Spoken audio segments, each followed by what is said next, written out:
শায়েখ আমানুল্লাহ বিন ইসলাম মাদানী। আসসালামু আলাইকুম ওয়া রাহমাতুল্লাহি ওয়া বারাকাতুহু। ইন্নাল হামদালিল্লাহি ওয়াহদাহ ওয়াসসালাতু ওয়াসসালামু আলা মান লা নাবিয়্যা বা'দাহ ওয়া আলা আলিহি ওয়া আসহাবিহি ওয়া মান তাবি'আহুম বিইহসানিন ইলা ইয়াউমিদ্দিন, আম্মা বা'দ। রমাদান তো প্রায় শেষ হয়ে গেল। আমাদের গোনা খাতা মাফ হয়েছে কিনা আমরা জানি না। অনেক পাপ, আমাদের পাপের অভাব নেই। তবে একটি পাপের কথা আমি আজকে বলবো, বা যে পাপ সম্পর্কে সতর্ক করব, যে পাপটা সবাই করে। এমন একটা পাপ আছে পৃথিবীতে যে পাপটা সবাই করে, কেউ বাদ নেই। ইল্লা মাশাআল্লাহ হয়তো একজন বা দুইজন বাদ থাকে। জেনা ব্যভিচার তো সব মানুষ করে না, সুদ তো সব মানুষ খায় না, সালাত পরিত্যাগ তো সব মানুষ করে না, পর্দাহীনতায় তো সব মানুষ চলে না।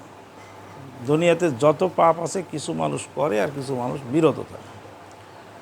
কিন্তু এমন একটি পাপ এই পৃথিবীতে, সে পাপটা হলো গীবত। এই গীবতের পাপটা হাজি গাজী মৌলানা মুন্সি টুপিওয়ালা দাড়িওয়ালা আলেম ওলামা বক্তা মুহাদ্দিস তাহাজ্জুদ গুজার এমন লোক নাই যেই লোক এই গীবতের পাপ থেকে বেঁচে চলেছে। আমার জীবনে আমি একজন মানুষ দেখেছি। আমার উস্তাদ ছিলেন প্রিন্সিপাল রমাদান আলী, আল্লাহ তাকে জান্নাতবাসী করুন।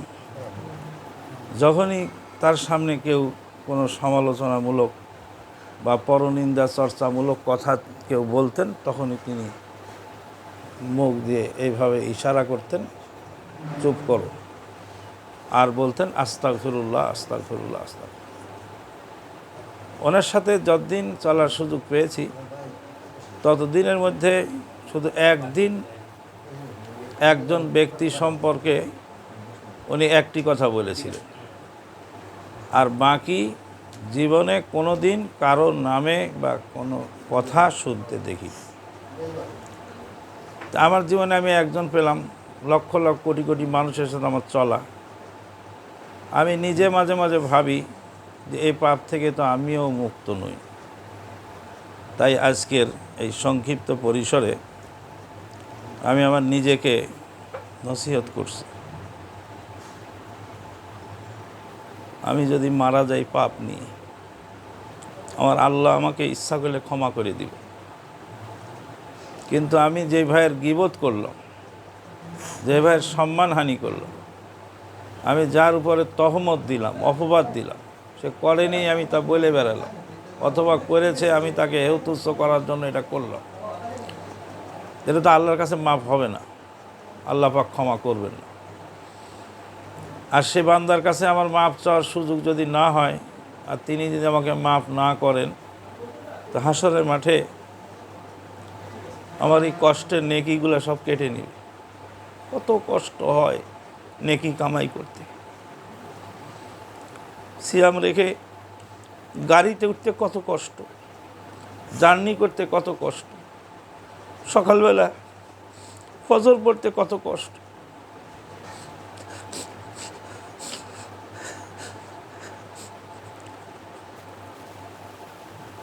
এত কষ্টের নেকি সে লোক কেটে নিয়ে যাবে আমার কাছ থেকে। সে আমার 10 টাকার ক্ষতি করেছে, আমি তাকে গালি দিলাম 15 টাকার 20 টাকার। সে আমার 1000 টাকা মেরে খেয়েছে, আমি তাকে 3000 টাকার বকা দিলাম। 1000 টাকা তো গেল দুনিয়াতে, আখেরাতে যে আরও 2000 টাকার নেকি কেটে শোধ করতে হবে। কাজেই বক্তৃতা আমি লম্বা করব না, আমার নিজেকে আমি নসিহত করছি যে গীবতের পাপ থেকে বেঁচে চল। আর ভাইদেরকে অনুরোধ করছি এই গীবত থেকে আমরা বেঁচে চলার চেষ্টা করি। গীবত কেন হয়? গীবত হওয়ার কারণ মানুষের ভিতরে যখন অহমিকতা আসে, আল্লাহ পাক বলছেন লা ইয়াসখার কওমুম মিন কওমিন, খবরদার কোনো পুরুষ মানুষ যেন কোনো পুরুষ মানুষকে হেউ তুচ্ছ না করে। আসা আন ইয়াকুনু খায়রুম মিনহুম ওয়ালা নিসাউম মিন নিসাইন আসা খায়রুম মিনকুম, লা ইয়াসখার কওমুম মিন কওমিন আসা আন ইয়াকুনা খায়রুম মিনহুম ওয়ালা নিসাউম মিন নিসাইন আসা আন ইয়াকুন্না খায়রাম মিনহুন্না। আমি মনে করতেছি আমি খুব ইবাদত বন্দেগী করি, এই লোকটা ইবাদত বন্দেগী নাই, একটা অপদার্থ লোক, কিন্তু হতে পারে সে লোক তোমার চেয়ে অনেক উত্তম আল্লাহর কাছে। মানুষের দৃষ্টিতে মানুষ যদি খারাপ হয় এটাই চূড়ান্ত খারাপ নয়। বিবি মরিয়মকে বাইতুল মাকদেস থেকে মেরে বের করে দিয়েছিল, তার অপরাধ ছিল সে জেনা করেছে। সমাজের লোকেরা তাকে জেনাকার হিসাবেই তাকে সমাজচ্যুত করে খেদায় দিয়ে আসলো মাঠে মরুভূমিতে, কিন্তু আসলে আল্লাহর দরবারে তিনি ছিলেন নেককার মহিলা। তা আমি যাকে খারাপ মনে করতেছি এই লোকটা একটা অপদার্থ লোক, এটা খারাপ মানুষ, কিন্তু হতে পারে যে সে তওবার আগে, মৃত্যুর আগে এমন তওবা করলো যে হয়তো আমার চেয়ে অনেক উপরে আগায় গেল। জীবত্বে বাঁচার একটা পথ আছে, পথটা হলো যারা নিজের আত্মসমালোচনা করে তারা গীবত করার সময় পায় না।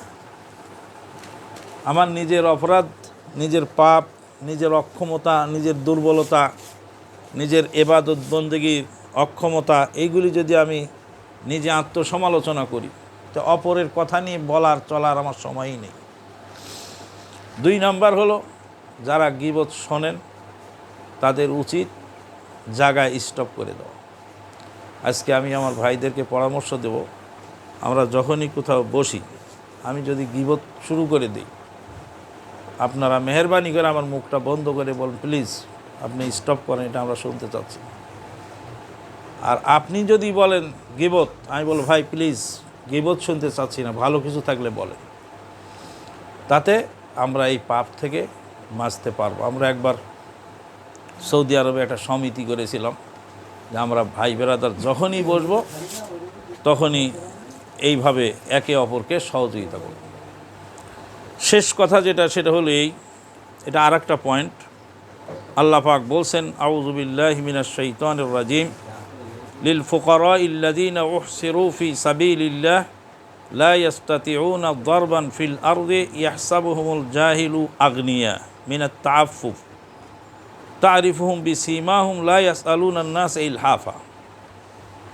ভাই দান সাদকার কথা বলেছেন, দান সাদকা দিয়ে জান্নাত কেনা যায়। ইন্নাল্লাহা আশতারা মিনাল মুমিনিনা আনফুসাহুম ওয়া আমওয়ালাহুম বিআন্না লাহুমুল জান্নাহ। জানমালের বিনিময়ে আল্লাহ পাক জান্নাত আমার কাছে বিক্রি করেছে, আমি জান্নাত খরিদ করেছি, আর আমার মাল সম্পদ জীবন আল্লাহর রাস্তায় আমি বিক্রি করে দিয়েছি। তো দান সাদকার যে ফজিলত এটা তো আমরা জানি নিঃসন্দেহে, কিন্তু দান করার ধরনটা আমাদের ঠিক নেই।